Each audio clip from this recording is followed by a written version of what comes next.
पूज्यपाद श्री उड़िया बाबा जी महाराज। जो साधक पवित्रता से, चाहे गृहस्थ में हो या व्यक्त हो, नैष्ठिक ब्रह्मचारी हो या सीमित ब्रह्मचारी हो, सीमित ब्रह्मचारी कुछ वर्ष बाद फिर गृहस्थ में जाना है, नैष्ठिक ब्रह्मचारी आजीवन ब्रह्मचर्य रहना है, उसको इन 21 बातों को ध्यानपूर्वक सुनना चाहिए और अपने जीवन में उतारना चाहिए। पहली बात ये समझ लो कि वीर्य, प्राण और मन तीनों का एक तारतम्य है। ये परस्पर इनका घनिष्ठ संबंध है। इनमें से एक भी बिगड़ा तो तीनों बिगड़ जाएंगे। वीर्य बिगड़ा तो प्राण शक्ति कमजोर हो जाएगी, मन चंचल, अशांत, मलिन, पापमय हो जाएगा। मन बिगड़ा तो आपके प्राण कमजोर हो जाएंगे, वीर्य स्तंभित करने की शक्ति नष्ट हो जाएगी, वीर्य रोकने की शक्ति नष्ट हो जाएगी। प्राण स्थूल हुए तो मन चंचल हो गया, वीर्य नष्ट। तीनों का घनिष्ठ संबंध है। इसलिए एक को दृढ़ कर लो, किसी एक को, तो आपका सब संभलना शुरू हो जाएगा। मन को श्री जी के नाम में लगा दो, या प्राणवायु का संशोधन नाम जप करते हुए करो, या ब्रह्मचर्य पर दृष्टि डाल दो। एक ठीक हो जाएगा तो तीनों ठीक हो जाएंगे। मन शांत हो जाएगा, प्राण सूक्ष्म हो जाएंगे, यदि ब्रह्मचर्य ठीक है तो। पहले ब्रह्मचारी को कब्ज से बचना चाहिए। बहुत सहज सरल उपाय है कब्ज नष्ट होने का, इसका हमने वर्षों प्रयोग किया है। वो छोटी हर पीस लीजिए, मिक्सी में पीस लीजिए या सलबट्टा से पीस लीजिए, सहज पीस जाती है।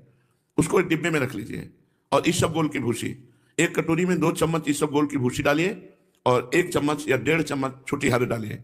दोनों को मिला दीजिए और पाउडर ऐसे थोड़ा मुंह में डालिए और दूध से ऐसे ऐसे करके फिर लीजिए, फिर डाल लीजिए। 2 बार में, 3 बार में, 1 बार में, जितने में आप आ जाए। और 250 ग्राम दूध, ज्यादा दूध नहीं, 250-300 ग्राम दूध ले लीजिए और इसको 1 हफ्ता लेते रहिए। अपने आप आंतों को सही करके कब्जियत नहीं होने पाएगी। मल अवरुद्ध होना ही ब्रह्मचर्य के स्तंभित करने में बहुत परेशानी हो जाएगी, क्योंकि वो गर्म और बहुत विकारयुक्त होता है।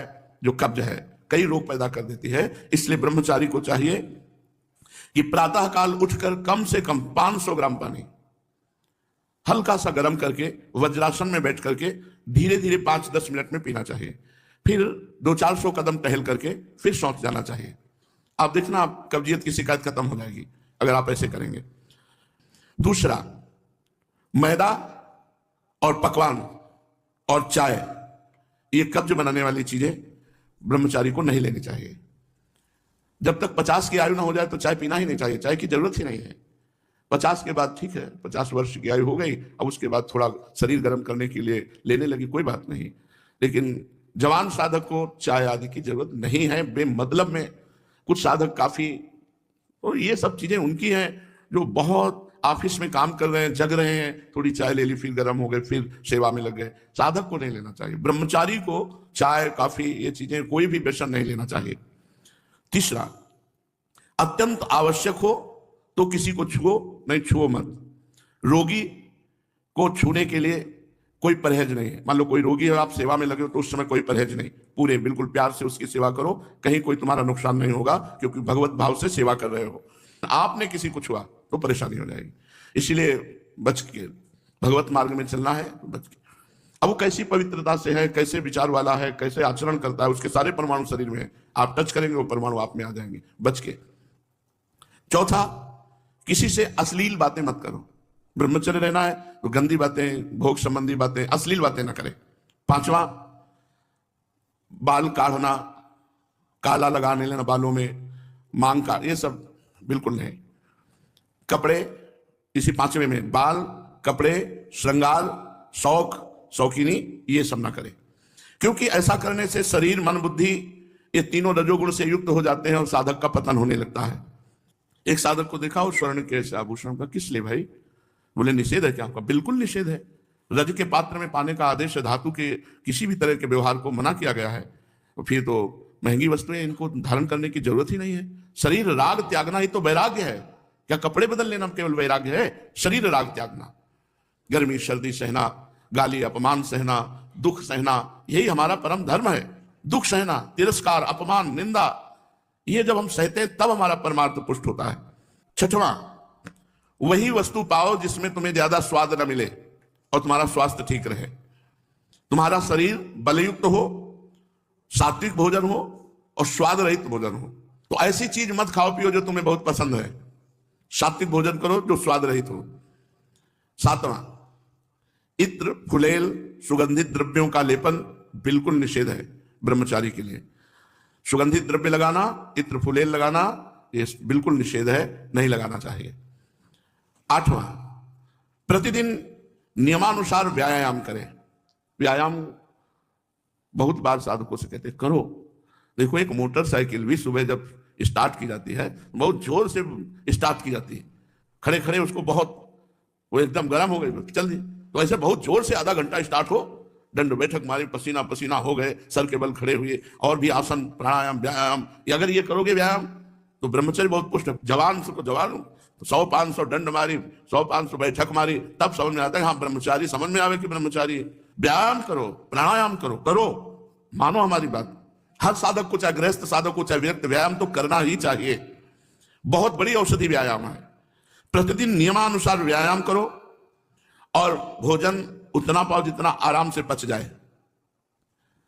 9वां, अच्छी तरह चबा चबा करके भोजन करो।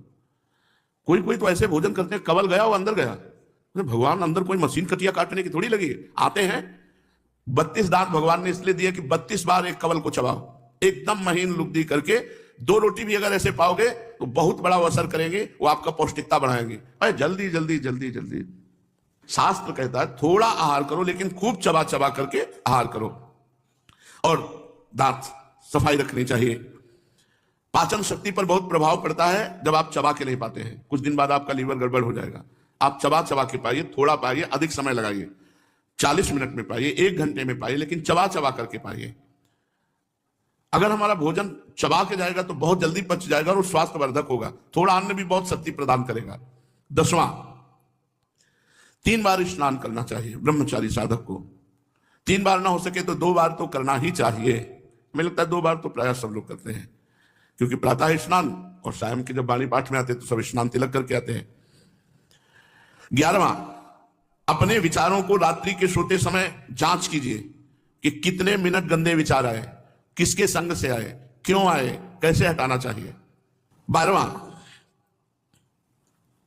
जहां रह रहे हो ऐसे स्थान पे होना चाहिए जिससे आपको शुद्ध वायु मिलती रहे।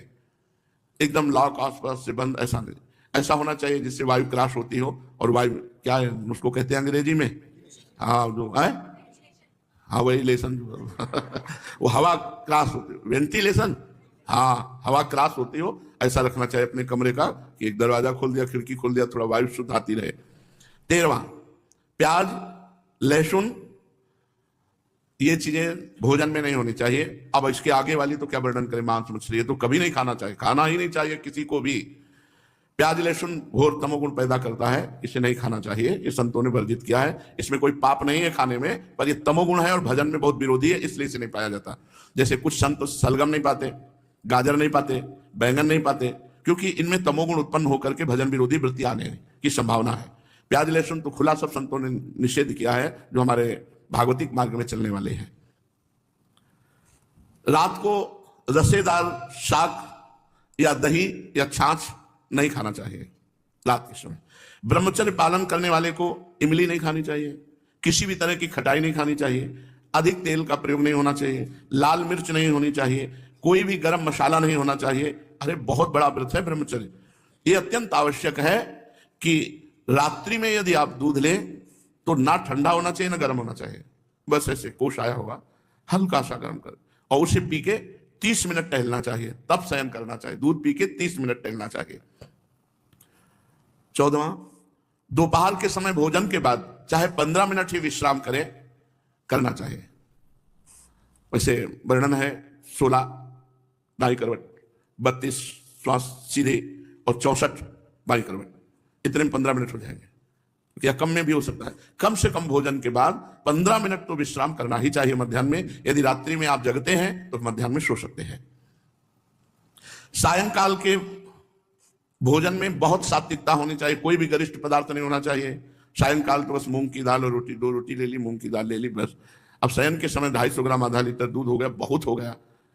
अब देखो इतना सब खान पान है और ना तो शरीर में मांस है और ना चेहरे पे तेज है, तो खान पान का मतलब क्या, बहुत ज्यादा बोझा डाला जा रहा है। थोड़ा खाओ भी तेज जागृत होगा।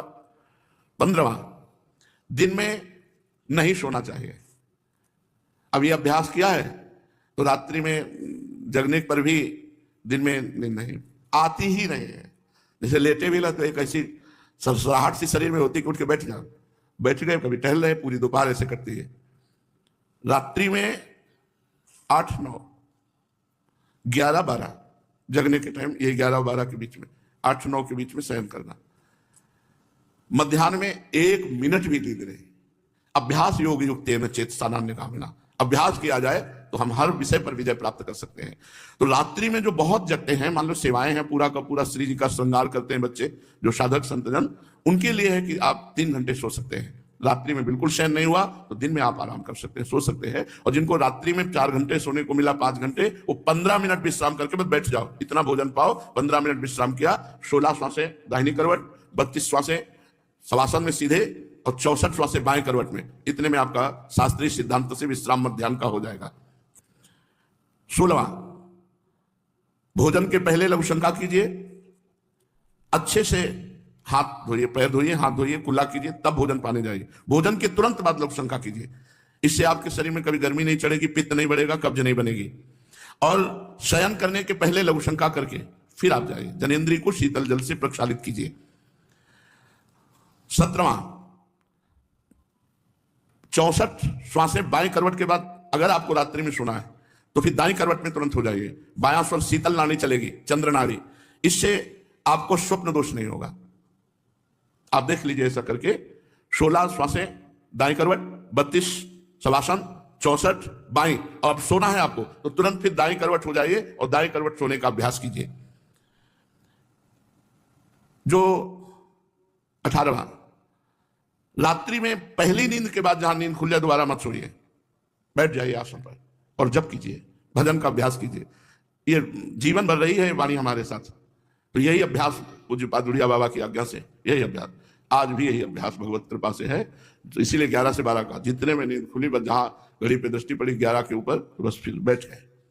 बराबर तो बैठ नहीं सकते, घंटा 2 घंटा, तो फिर थोड़ा 4 कदम टहले, फिर बैठ गए। ये लड़ाई है, लड़ाई है। नींद से लड़ना, भोजन से लड़ना, काम क्रोध से लड़ना, भगवान के लिए हम इन सब सुखों का त्याग करते हैं जो लौकिक सुख है। रात्रि में निद्रा भंग हो जाने पर साधक को पुनः नहीं सोना चाहिए, नहीं तो स्वप्न दोष होने की संभावना है।